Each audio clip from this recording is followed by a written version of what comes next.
It's not really about dating. It's the deeper fear underneath. What is the story that you have? What's the story you tell about yourself in relationship to your dad taking his own life? I've been numbing myself in these moments of intimacy so I don't feel that fear of rejection or whatever that is, right? Sometimes it's rejection, right? Yeah. And other times it's what is being hidden or other things like pain. Putting myself out there scares the shit out of me. What's this fear when you think about a serious relationship?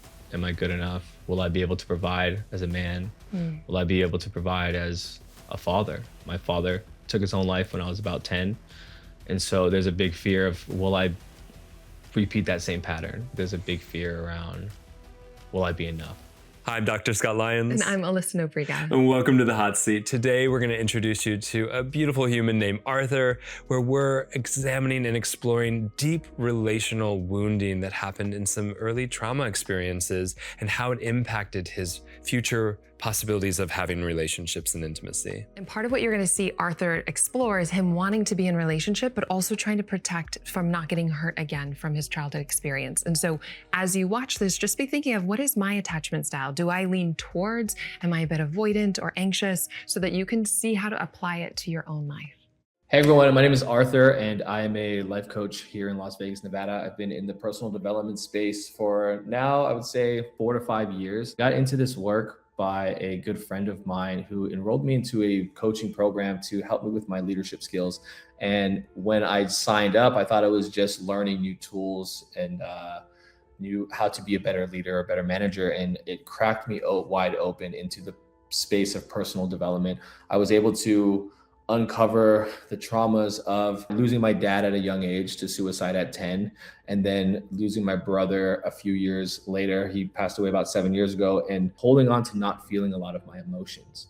And so I would stuff my emotions down. I would do alcohol and drugs to cope with the feelings because, as you know, those feelings don't go anywhere. That led me here. All of the inner work that I was doing, that I have been doing in my life, I realized that I unconsciously have been building a business to feel good enough. I was like, okay, well, this is a big block that's currently in my way, and I don't know how to confront this part of me because for my whole life, you know, I've only dated one girl, and that was when I was 16 to 18. It was my only serious relationship that I've ever been in my life. It reminded me of losing my dad. I remember specifically that same feeling of losing somebody I loved. There's this big fear right now internally, and I don't fully know what it is, but I know that there's a part of me that is afraid to be vulnerable and open because of what I have experienced in the past with my dad. I know what it is that I want to be and just start dating and be in a relationship, but I don't know how to get past that fear of being vulnerable with somebody and not getting hurt. Arthur. Hi, Alyssa. So good to have you here. Yes. And I just wanted to kind of ground us with an intention, what brought you here, so we can best support you. Absolutely. I would love to dive into relationship. You know, I've been I've been single since I was 18. I've only been in one serious relationship, and I wouldn't even call that a serious relationship, as I was around 16 or 17 until I was 18. And then every relationship after that was like one night stands or just, one night flings with friends. And so now I'm in the space of being 4 years sober. And so I would love to start dating. And thank you. Yeah. I'd ultimately love to be in a serious relationship. But when I think about that word, like my body, so I'm like, oh, maybe dating. I would love to start dating. So that's the intention, is dating, right? Yeah. But then I'm also thinking, as I'm sharing out loud, there is that fear of like serious relationship, like a commitment. Yeah. So I don't know if I would go in there or, what feels comfortable. What's the fear? Because it's not really about dating. It's the deeper fear underneath, right? And fear is either I won't get what I want or what I have and I like will be taken away. So when you go like this, like what's this fear when you think about a serious relationship? Commitment. Oh, commitment. Yeah, commitment. Am I good enough? Will I be able to provide as a man? Will I be able to provide as a father? My father took his own life when I was about 10.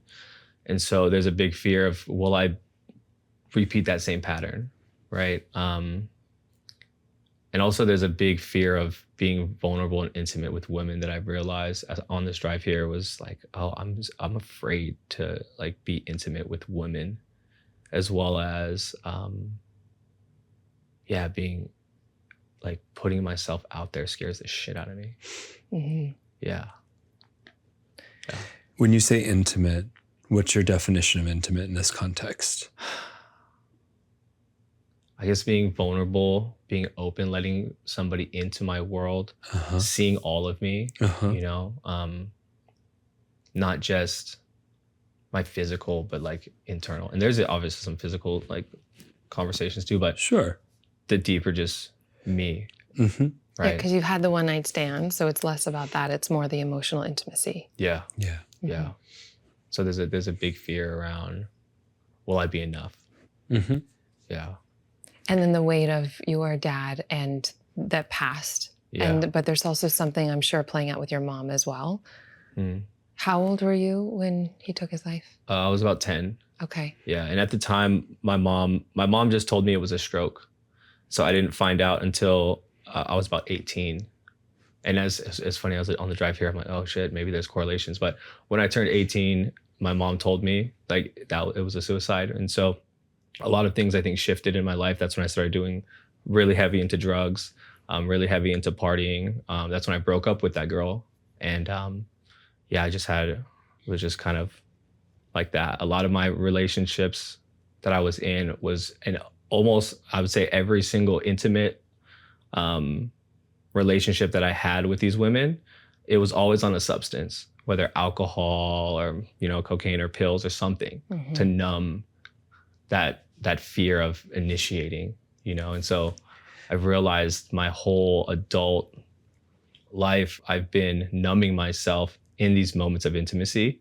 And so I don't feel that fear of rejection or whatever that is, right? Yeah. Yeah. Sometimes it's rejection, right? Yeah. And other times it's what is being hidden or other things like pain or sadness, right? Intimacy kind of opens the door to all the feelings that kind of needed to have been kind of repressed down. Yeah.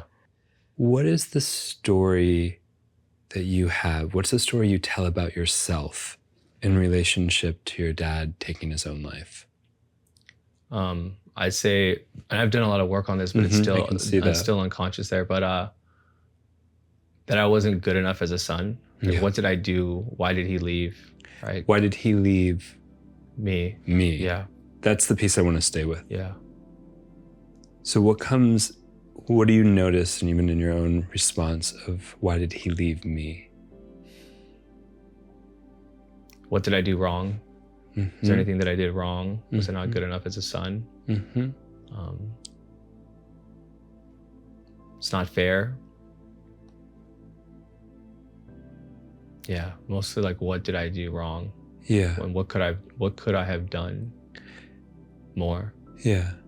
And what's the opposite of being left? Being left? Yeah. So when we say, why did he leave me? What's the opposite of someone leaving you? Somebody embracing me, somebody loving me. Yeah. Who's been that in your life? Mostly my mom. Yeah. But I've resisted her for a while. Yeah. And I've a lot of my life as a teenager and adult, when I found out, I was upset, very upset at her, and I used to just do the wildest things to her. And I you know, I've rebuilt that relationship with her, and I love her so much. But also there's still part of me that's just like, you know, resentful at times. Yeah. So is it okay if we go a little further with this? Yeah, absolutely. If you imagine the embrace, it can be with me, it can be with Alyssa, it can be with a friend. Just want you to imagine that embrace and then notice what happens next.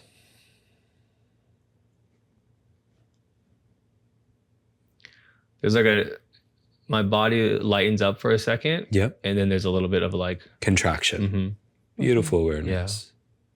So lightens up. It's like, I want this. Yeah. Then something happens. Yeah. Can we slow that down? Like almost like, you know, if we had a TV remote, like we're just clicking one frame at a time. So we go towards the embrace and talk me through it as we go. I'm excited. I feel the love and the joy, but then there's... And even slow it down even more. The in-between, the love, the joy, the excitement. What if this person doesn't like me? And what's happening in your body, your throat, your gut. It's my chest is compressing. It's compressing. Yeah. So can you keep your hands even there? It's almost like we're letting the compression be witnessed. And to note, just notice, does this compression feel familiar? Yeah. Yeah. Tell me about the familiarness. When's the first time you felt the depth of this compression? Yeah, just finding out that my dad is gone. When you were 10. Yeah. Yeah. The moment in any child's life or adult child's life when they need that embrace the most. Yeah. And at the same time freeze and contract out of pure survival. Take your time. I notice something shifting. The thoughts that are just coming to me is just, I want to be loved. Yeah. Yeah. I want to be loved. How old is that one that wants to be loved? He's younger. Yeah. He's like 8, maybe 7. My dad's always working. He's always so busy. He's not happy. Yeah. These micro versions, or even what felt like macro versions of being left or missed. Yeah. I'm seeing just my dad slightly being different, being a little bit more angrier. Just trying to understand why. The why tries to understand something that's so not understandable. Why is this person who's supposed to be there for me angry and changing and at work all the time? And what's happening in you if we release the why and check in, how are you? I'm scared. Yeah. I'm anxious. Yeah, there you go. My legs are trembling.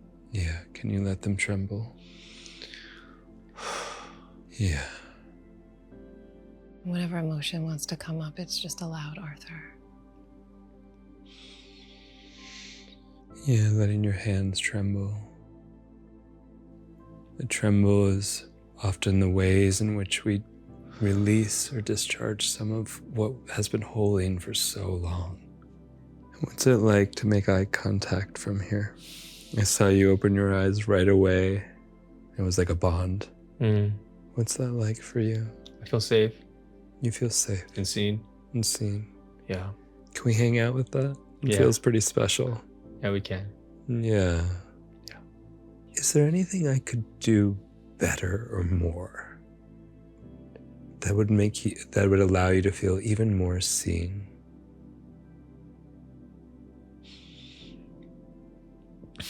Just being here is enough. Yeah.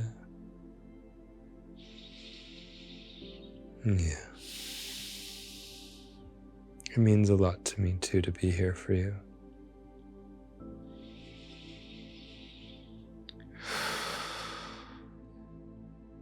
I have this image.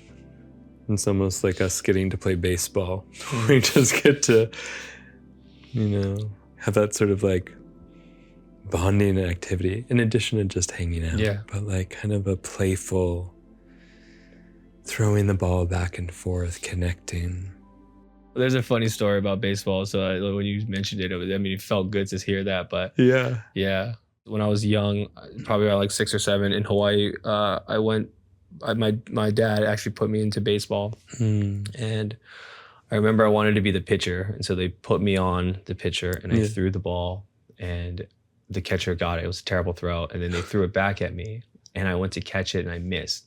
And so it went to the second baseman and they tried to pass it and I kept on missing it. And I was monkey in the middle. And so I remember that moment just traumatized. And like, I never want to do team sports again, running off the field, just bawling in tears. Right. And so it's funny that you thought about baseball because that was like a big experience in my life. That made me realize I didn't ever want to be part of a team. So I always stayed by myself. Can we go back to that moment? Yeah. And if I was your ideal dad, what would I have said or done in that moment to support you? That I love you and I'm proud of you.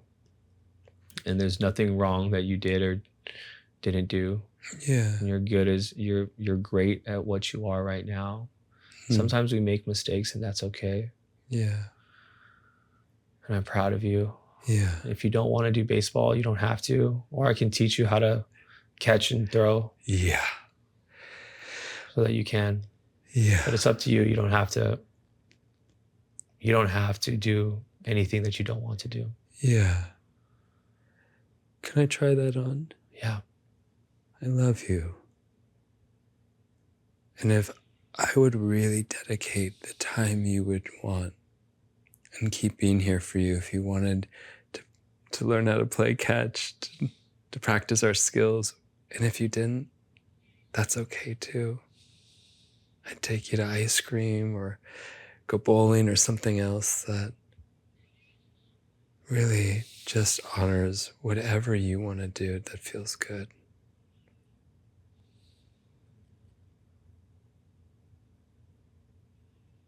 Because you matter.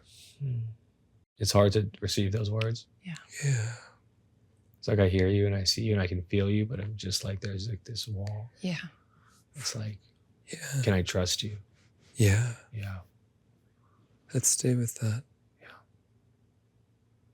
Because trust takes consistency. Means I keep showing up. You've had enough experience of just the opposite of that. That word consistency and showing up for some reason just like really hit me. It hits you deep. What do you know about this word where it hits you? Well, personally, in my own life, I'm very inconsistent with myself. Well, I thought that I was in the past. And then when I think about when you just said it, like showing up consistently, you know, my dad, he would show up really big in the beginning and then, you know, things would fall off or he'd get busy and then he would come back, but then it wouldn't be like, I wouldn't be good enough at something and he'd get upset at whatever sport that I was doing, like dirt bike riding or skateboarding. And he really went all in. Whenever I wanted to do something, he went all in. He bought me all the awesome gear, you know, got me lessons. And then, you know, my mom would drop me off most of the time. And then my dad would show up here and there. But then when things got really hard, he would just get upset and yell a lot and make I would feel like wrong. And in some ways you've internalized that.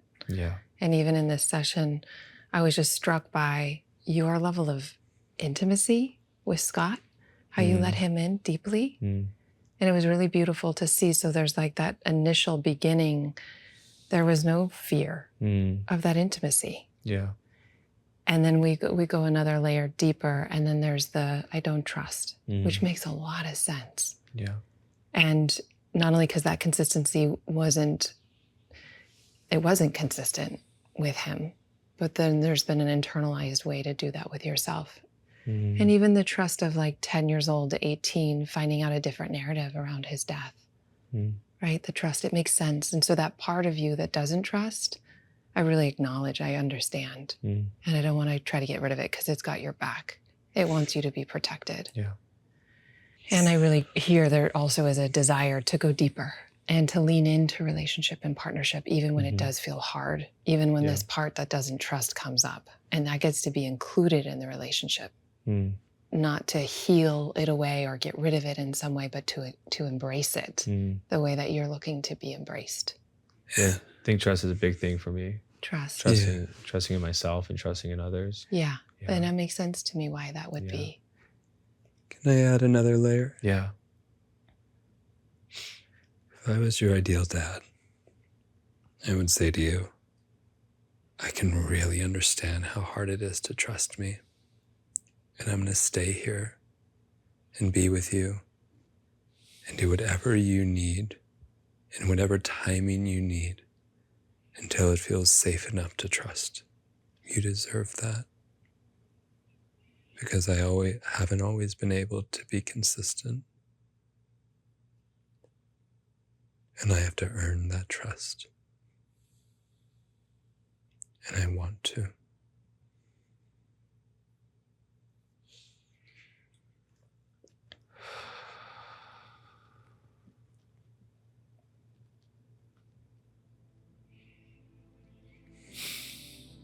That feels good. And how much of the lack of trust is here? I would say 10 would be full trust. It was at maybe like a 4 to 5, and it just probably moved to like a 7 or 8. Okay, beautiful. Yeah. So let's just hang out with that for a little longer then, just to let that in. Yeah. Feeling more trust, more space. To not trust, to trust, all of it gets to be welcomed. And as you let that just be a blueprint in your nervous system right now, just checking in with what that younger one wants or needs, what his desires are.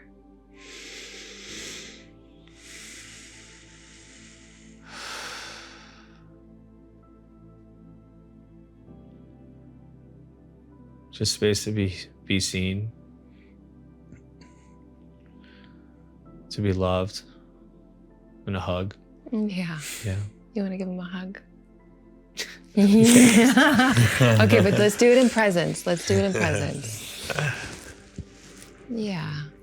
To really feel that support. He gets to be exactly as he is. He didn't do anything wrong. Gotcha.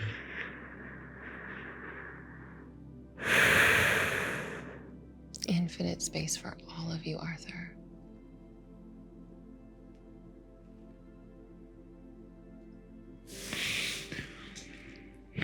Yeah. It's safe to be met, to allow that love in, that vulnerability. Yeah. Yeah. See how much you can let that in. Just receiving. Nothing you need to do different. You can relax into that. Yeah, good job. Yeah. And even notice if it feels right, you can drop your hands and just be received, be held, be supported, be embraced.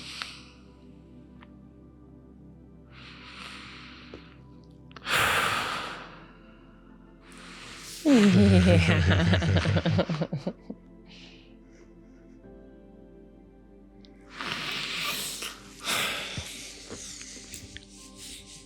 Thank you. Thank you. What a great hugger. Likewise. He is a good hugger. What do you notice? So much just like lightness right now, presence. Yeah. Yeah. That was the courage to let someone in. Yeah. The thing that has been, the pattern has been to avoid letting somebody in vulnerably. Yeah. Because that's where the rupture was. And that was part of your father's pattern and then became yours until now. But I just want you to check in. What was it like, even when you were embracing the contraction and then within yourself, but now also in relationship. If that was an experiment, what was the result of that?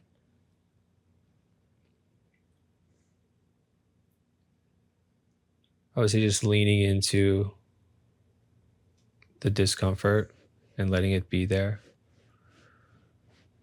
And then trusting and letting go of this wall, this invisible shield that was like, just kind of opened it up to just be okay with whatever is here. Yeah, I can just show my love. And were you able to receive? And receive, yeah. Yeah. Yeah. And so for the older version that thinks that that is scary, I just want to help you see and update what's true. Both the experimentation of feeling that contraction, but also having the repair in relationship. Yeah, I think just that it's going to be okay, right? Is it okay? Not future. Is it just right now? Right now it's really okay. I don't know what the future looks like. That's right. We never know. Yeah. Do you remember when our iPhones, we'd have to push the button and then we'd watch it kind of update? It's kind of what we're invite our nervous systems to do too. Is like push the button when you're ready and let this update as the new blueprint. Yeah. If it feels okay. Yeah. I think the big part of this was like, I don't have to do anything more. No. It's exactly. Yeah. It's the opposite. Yeah. It's that when the I don't trust, when that comes up, that's to be seen and embraced because that's been a protector for you. Yeah. And it makes a lot of sense that it's here. But you embrace it, and then you're able to also let others in. Yeah. So even in dating, I want to help you see that it's not about getting rid of that. It's about naming it, seeing it, embracing it. Being with that part of myself. Creating space. Yeah, even in the relationship, to name that if it feels safe. I notice I want to go deeper in love, and there's a part that's scared. Can we breathe into that? Can you hold space for me as I breathe into that? And I see I can understand that mentally, but I'm like, how do I do that with a partner? But you or just, do I do it? I guess you yeah, just did. So this is so good. And so this is the new neural nets. We're just creating new patterns right now. So Scott supported you in feeling it inside yourself when you were just embracing it like this. And you know how to do that well. Yeah. But you also knew how to do it with Scott. And the way to get there was through allowing the part that said, I don't trust. You're not consistent. And you didn't identify with it. You didn't unconsciously get sucked into it, but you did embrace it. You did allow it. And then you met Scott, because part of the rupture was in relationship. So we're re-healing it in relationship. Also, father wound, man to man. So as you do that, it starts to say, oh, this gets to be included. And I saw you have a depth of vulnerability. As soon as you opened your eyes, Scott said there was a bond, a connection. It's so beautiful, Arthur. You were so available for that. And actually, I think what has been hurting you is abandoning that, of not letting yourself have that. This isn't what hurts. When your heart stays open, you don't hurt. Even if you open your heart to your closed heart, which was what you did, the I don't trust, you opened your heart to that. Yeah. And then it paved the way for greater connection in relationship with other. Yeah. Being with the part, what I'm hearing you say is being with the part of myself that doesn't trust and allowing that to be here. Yeah, because how is it trying to serve you? To keep me safe. That's right. Yeah, so I don't get hurt. Yeah. And yet, was that working? No. Okay, good to notice. Yeah. So there's nothing to lose testing something else out. Yeah. So when that comes up, you're like, oh, thank you. You're the part of me that's just trying to take care of me, try to protect me in the best way you've known how. But we're updating that model, finding something different. And what are you starting to see as the result of that experimentation? That's a good question. Yeah, it's like the I don't trust comes up, that barrier, before you then would remove yourself. Yeah. You would withdraw in some way. Yeah. And then you had a judgment, I'm not consistent. But it was just trying to protect you. Yeah. And now what we just did was it came up, you named it, you embraced it, Yeah. and then you were able to receive Mm. in relationship. So it gets to be included. Mm-hmm. Instead of how do I get rid of this? How do I allow this? How do I love this? Yeah. Yeah. Yeah. It's a bigger love that Yeah. gets to include all the emotions. Mm-hmm. Instead of avoiding them, Yeah. you're welcoming them. Mm-hmm. Yeah, I think what's coming to me is being with the part, but then also just sharing it vocally, that part. That's the intimacy. Because the fear, the automatic, my normal disconnect is like, oh, well, who do I need to be? What do I need to say? It's like I'm in my head, and then I'm pulling myself away from my present moment. Versus I'm nervous. I don't know what's going to happen. Exactly. Right? Yeah. Exactly. Yeah. It was so wise that you just shared that. So I just want to highlight the wisdom in it, because the overanalyzing is that removing. Yeah. And when you catch that, then you can have compassion. But yes, just then leaning into the vulnerable truth, speaking that vulnerable truth in the moment. In relationships, you do feel safe to share. Yeah. Mm-hmm. Yeah. I think that's a big takeaway that I'm realizing right now is just being vocal with where I'm at, how I feel. Yeah, and you don't have to have the answer in it. Yeah. It could be a microscopic truth where you're just like, I don't have the answer, and I notice I want to be closer, but I've got this fear that's coming up. Mm-hmm. That's all. And then you navigate it in the relationship, real time. Yeah. It's good stuff. We experiment a little bit. Absolutely. Yeah. So I'm gonna have you check in with us. Okay. Not me, but us. Yeah. Just see how that feels. Feels good. Feels good. Yeah. What lets you know it feels good? My body's relaxed. Yeah. I'm not guarded anymore. Yeah. I'm not also like thinking about, oh, what is Scott thinking of me? It doesn't matter, you know? It just is. I'm very present to just this experience of you. Yeah. Yeah. Beautiful. I feel lighter as well too. Yeah. Yeah. Beautiful. Could we take this one step further? Yeah.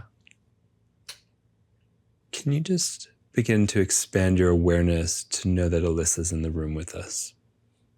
You don't have to look at her. Okay. You can stay with me. Okay. We're going to titrate it a little bit. Yeah. So I'm aware Alyssa's a woman. So is she. I hope so. No, So I tell myself.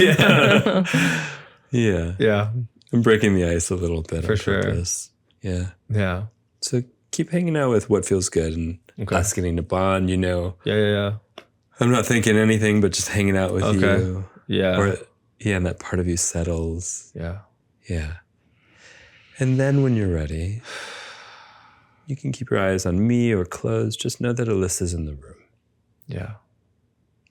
We're kind of, in a way, letting her be a metaphor.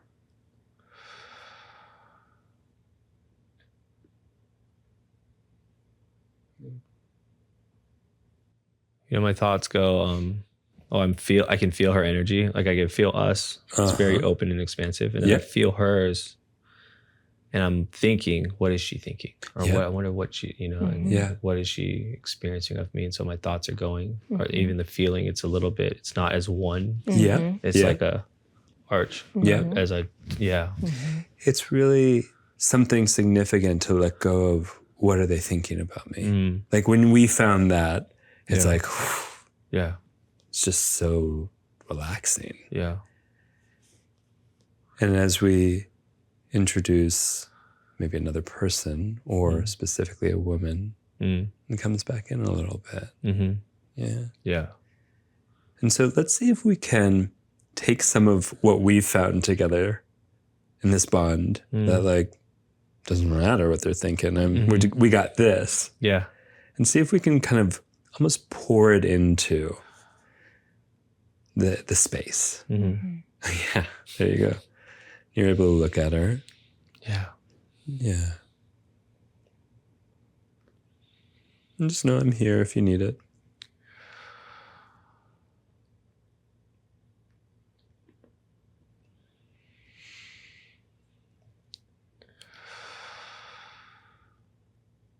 And what comes up? What's the imagery, the sensation, the feeling, the memory?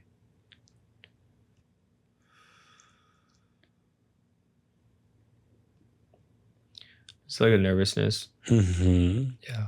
Yeah. Yeah. It's like, what is she thinking? Uh-huh. Or the deeper thought is like, what do I need to say to impress her? Yes. That like is a And I'm going to make it even a little more emotional. What do I need to say to get her to stay? Mm. Does that feel aligned? Yeah, It's sharp. that's a yeah. Yeah. That was like Yeah. I like this, but then I'm like, I don't want it to leave. Like what, Yeah, of course. you know, like I like this. I don't want it to I don't want leave. to fuck this up. That's Yeah. what comes. And I'm going to have you set aside that comment. We're going to put it on the Okay. shelf for right now. It's not good or bad. It's Yeah. just we're going to put it on the shelf because I want you to stay with the experience a little bit longer without that comment, which is the sharpness of, I like this. I want it to stay. Mm-hmm. I like this. I want it to stay. And it's staying. Something about it is also staying right now. She's still here. You're still here.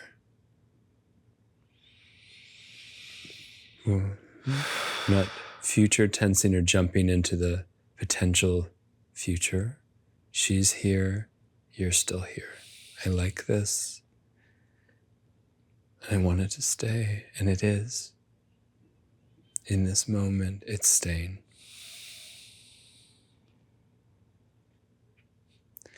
Yeah, and I see you taking that in a little bit more. Mm. She's still here. You're still here.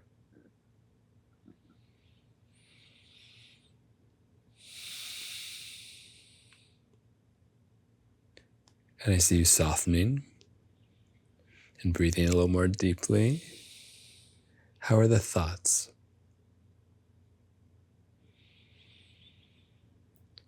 It's very present. Yeah.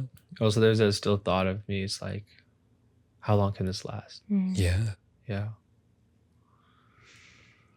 And then we just kind of shift over to it's lasting. Mm. In this moment, it's lasting.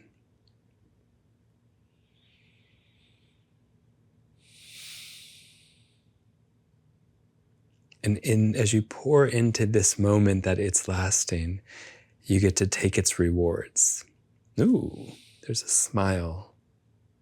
Ooh, there's someone who cares.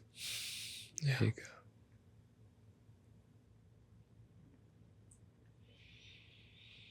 And releasing the future means we release some of what we've been holding in the past. There you go.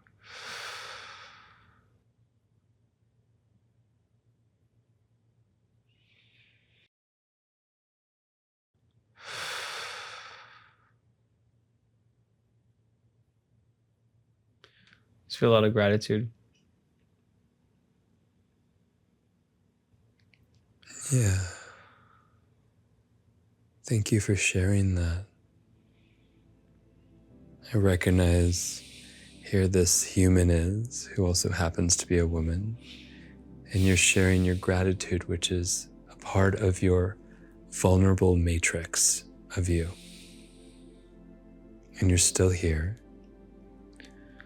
And she's still here. Yeah. All of She that is is. here happening. Yeah. Yeah. She is. She is. Yeah. And I see you really absorbing that and recognizing that because our nervous system takes much longer to catch up, Mm. to record this as truth, because our brain is playing a threat of a potential future much faster, and you're letting that slow down and recording what's actually happening in the moment. Yeah. That's the definition of releasing trauma. Yeah. What I'm getting is right now is it's allowing me to be very present with her. So my thoughts are like, I don't want this to end. This feels really good. What do I need to do to, the thoughts were, what do I need to do to keep this going? Like, this feels really good. And so I'm not even connected with Exactly. Alyssa in this very moment. And now it's just like, I can embrace her fully for who she is. And Yeah. Just this experience. Yeah. This is it. Yeah. This is relationship. Mm. This is relationship as we release the old paradigm around the fears of relating and being hurt so strongly. Mm. Yeah. This is good. That felt great. Yeah. Well, kind of to burp. That was Yeah, energy. let it out. It'll come out. Sneezes, and yeah, for laughter, sure. and Sneezes, laughing. oh, wow. burp. Orgasm. Oh my gosh. I'm sure that's in there too. Yeah. Tremor, I mean, real all for it, shaking. yeah. That's next that season. Absolutely. Okay. I'm really? sorry. Cool. Yes. Yeah. Wow. That was thank you. Thank you. Yeah. That voice that comes up, it's like the more you see it, the less you're identified with it, Mm-hmm. the more it gets to be included, Mm-hmm. and then the more here you are. Yeah. It can be here, it's just not leading. Mm. Mm. It's included, but it's like any other sound in the environment, the doorbell, Yeah. anything else. It's just not, you're hyper focused on it. You're Yeah. here. Yeah. And this is repatterning a new way to be here where it's included, but it's not that you're looking through that Yeah. lens. That's what I was always doing, is like in there Yeah. versus just here, but allowing what it's okay. And as I was allowing it, it softens. That's right. Right. That's right. Then I can actually like, And I really want you to get that. As you allow it, it softens. yeah. Because the old strategy was to avoid, to protect, Yeah. but it wasn't working. No. It was actually creating more insecurity and fear that you would lose it. Mm-hmm. So it gets to be allowed, you presence it, it softens. Yeah. And like Scott just helped you feel in your body, Yeah. waking up to what's here. Yeah. And then there's less of a need of it and you're more centered and relaxed in your body. Yeah. Like energetically, you feel completely different right now. Yeah. It's like, Yeah. we're here connecting. Yeah. Yeah. Yeah. Yeah, that's crazy. Because yeah, it was like this when I was in. And Yeah. so just allowing that to be here and be okay. But not needing to try to figure out and just, okay, it's okay. Yeah. Yeah. But that allowing that it's okay, Yeah. seeing it without identifying with it and allowing Yeah. actually allows it to, like a cloud, pass through. Mm. And then you wake up to receiving what you really wanted, connection, Mm-hmm. Scott and I, Yeah. and yourself. Yeah. Connection from self-sourced Yeah. and with other. Because there wasn't like we vacillated between like connection to connection. Mm. Mm. Connection from Yeah, it's like the please, need, Mm. scared, to welcoming that part and then feeling more sourced in yourself, allowing it, but not leading from it. Okay. Because Yeah. if you're leading from, and it makes so much sense, Arthur, with your father's passing so young, there'd be like, please, please. Yeah. And then connecting with that, allowing that to be here so that it feels integrated in your nervous system while you are with other. Mm. What just came up for you? Yeah, I just it's scary.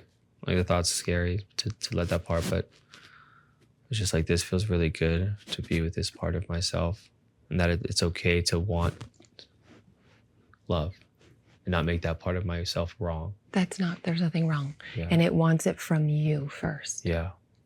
Nothing wrong with it. It's just that grabbing it outside doesn't work. Yeah. It's a little bit of like it's not that it's bad.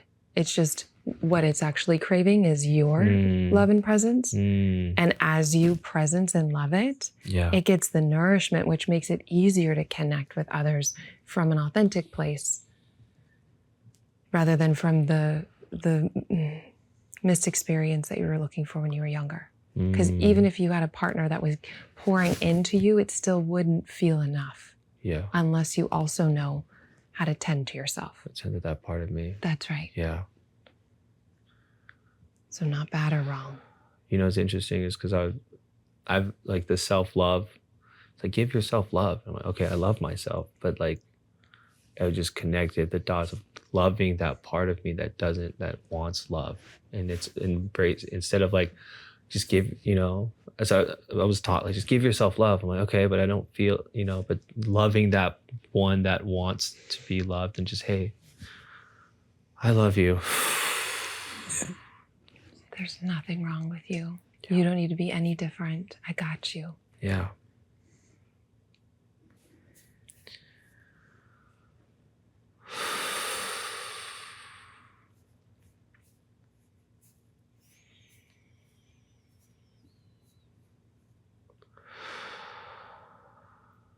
And that's always available. No one can take that away. Yeah.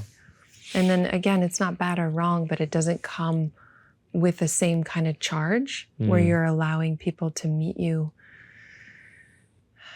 without so much of the past being filtered through. It's like that voice gets to be here, but it's not looking through the lens of this moment. And then, it's like the self-love is really embracing the disenfranchised parts of ourselves. The one that doesn't feel enough, that thinks it needs to perform, that scared of losing love, all of that is what we embrace. The one that doesn't trust.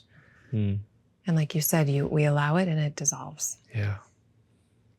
Yeah, it's good stuff. I mean, this is the beginning of a whole new chapter in your life. And you're so available to go there. So you turning some of that onto yourself so that you can have even greater intimacy, self and other. But this piece with Scott or me, this is part of the repair. That it's, yes, inside, but also outside. Okay. And that's why we wove it all three together. Yeah. From symbolically dad to partner and self. Yeah. And so just to kind of ground a new way to move forward, just to kind of help anchor, because so much has been revealed, but just back up into your conscious mind. What is a grounded way that you can, some takeaway that you can apply towards relationship? Because these parts will come up again. And they're meant to. And that's not bad when they do. Yeah. But how do you want to be with them moving forward? It's a very good question. I know what worked in this moment was just allowing myself to be with that part of myself and not make it wrong, and spend the time to embrace that part of me. Yeah. To also see the thoughts. Yeah. Or you could say part or energy. To see it and then embrace it. Yeah. Not needing to try to figure out or understand, or my mind goes to wanting to figure out and how do I be, and just like, hey, you're okay. That's right. I love you. You're okay where you are. That's right. Yeah. As an experiment. You get to test that out to see how that works. Yes, it worked here. And let's take that into dating. Into relationship. I thought is like, you don't have to be anything else but yourself. That's right. Like, you are enough wherever you are. That's right. And reminding myself that, Whether you catch the ball or you play monkey in the middle, or you're saying the right thing on the date, or you're not, it's like, it's okay. And if you need a pause, just like go to the restroom. You're on a date, go to the restroom and just like breathe and just self-source. It's okay. I got you. Not even trying to get rid of the thoughts. It's just looking for safety. That part, okay, And connecting with that safety emotionally is what it's looking for in you. That's such a difference, because when you said just connecting with that part, being with that part, my mind was like, because I've done the opposite, where I walked away and like, okay, I feel it, but then I'm like, okay, come on. Let's go. Let me change this. To change it versus let me just be with. I think that's a big takeaway I'm taking too, is just being with those thoughts, not trying to rush them, push them. Like, come on, dude, like, that's, It's just a thought. It doesn't mean that it's true. And it's like any other sound in the environment. It's like the car in the traffic and outside. But sometimes we hyper focus and then we think, I am that thought and now I got to fix it. And really it was just a scared part that didn't, and it was the best way you knew how to take care of yourself before, because you thought that going in here was painful and you didn't have the tools or resources to do that when you were younger. When your dad passed or when you found out more, and all of the other life experiences that you've had. And so the old way was to avoid, and probably good thing that you did. And now you're upgrading and having new tools to presence, to create safety, to not identify, and to embrace. Yeah. And this is a new chapter. It is. Yeah. Wow. I'm Very good excited stuff. for you I am because too. you go there. Yeah. And there was just this piece that was just scared. And now Yeah. you know also how to bring that to yourself. You demonstrated it so beautifully here. Yeah. And honestly, as I was reflecting back, it was very easy, but I have to slow down and let it be here, not mind hack it. Right? That's the Mindset old way. work. Yeah. I think I've came from a lot of mindset work. Yes. It's like, oh, let me hack this, but then my body intuitively. And so now I just slow down and be with these parts of myself. Yeah. Breathe into presence. Allow. Yeah. I'm so excited for you. I am too. And don't have the expectation it's not going to come up because those patterns will. For sure. But that they're the ones that are looking to be loved. Yeah. And you got it. Yeah. Wow. Thank you, both of you. That was some good stuff.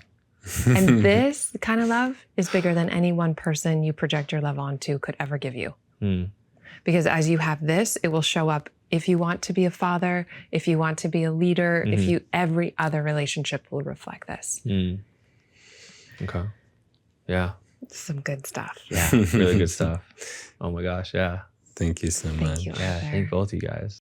So let's just unpack what that session was about. So part of what came forward with Arthur was obviously a rupture from when he was a child, him wanting to date and feeling like when he would go towards intimacy, he was scared that he would be hurt again, he would be left. Very normal. And so he created a safety strategy to overthink, which was getting in the way of connection. And sometimes that energetically can show up as like, I don't know if anxious or just like looking for or holding on, when part of the work that we did was to help him source that energy inside of him. You could say a part of him, become aware of the thoughts, or somatically integrate and welcome the energy. I think all are important when it's a core wound, to not just do mindset work, to not just do somatic work, but to really help him see the pattern so he doesn't get pulled into it, but also embrace it, because that was the real moment that it unlocked within him. And that it's great for him to be able to source that love within him. And because the rupture was in relationship, healing it in relationship is also important. And you did a really great job, you being a metaphor of his dad and that masculine figure. And then also we had that repair already, but then how do you edge a little bit closer to then a romantic relationship with a woman? So I thought you wove that together really well. There was not only like, here's the pattern, here's the connection and the healing, but let's take it even a next step. And so that was a great way to kind of staircase integration. Because we could have explored just going into an imaginary person, which could have worked, but also we could have gone straight into what's it like to be with a woman. And there was a moment in the beginning where I almost did that, but I was like, when he got into the material around his dad and learning that it wasn't just the moment he passed that was a significant rupture, but there was a lead up of micro ruptures that was ascending into that moment. And that was also part of the pain. And I thought it was a great insight that he had. At 18, then there was a whole nother level of trust that was— whole nother betrayal. Yeah, and then the ways that he had self-soothed. I think oftentimes we think of addiction as bad, and really that's just the result of learning ways to soothe ourselves when we don't have these types of tools. And so part of our intention with this show is to give other tools, to show other ways. And the biggest unlock is that when he's not identifying and he actually sees the pattern, experimented with something else, welcomed it, then you create the connection that you deeply desire. And I think, one of our dear friends, Gabor Mate, would say, don't ask why the addictions, ask why the pain. That's right. And then investigate and explore not only what the pain was, but what was missing. Who was missing? What, in terms of like these fundamental needs we have as human beings. And that will give us insight as to why the addiction. And I think so many of us we get the ick, or we get some type of reaction in relationships that as we come near more deeper layers of intimacy, we have these thought patterns that interrupt the intimacy, or we have these behaviors that interrupt the intimacy, or we get this like, ew, or it should be perfect, or a lot of other things that we do that actually sabotage our own possibilities for deeper intimacy and love. And it's helpful and to just recognize how might I be interrupting my own desire for more intimacy and love? And we saw such a beautiful example of that process unravel today, and it was really beautiful. Yeah, and it's normal just to make space for those ways that we interrupt, we block receiving love. That's normal. They're safety strategies. And so the more we can see that they were trying to support us, maybe not effectively, but we don't need to judge it, because the more we judge it, the more we're identified with it and the further we're trapped with it. Like if you judge something, you're energetically pushing it away and you're actually trapped to it. So test and experiment in your own life. What happens when I see it and I thank it for trying to protect me? As an experiment, because maybe that's all it was looking for, was to be acknowledged, and it moves through your body. It's no longer an issue anymore. But like we said with Arthur, like those patterns still will come up. And the more we see them, and the less we choose into identifying with them or living out of them, the more that they soften. And so we just want to normalize. It's not like it's never going to come up again, but it's our relationship with the blocks that change the blocks. Yeah.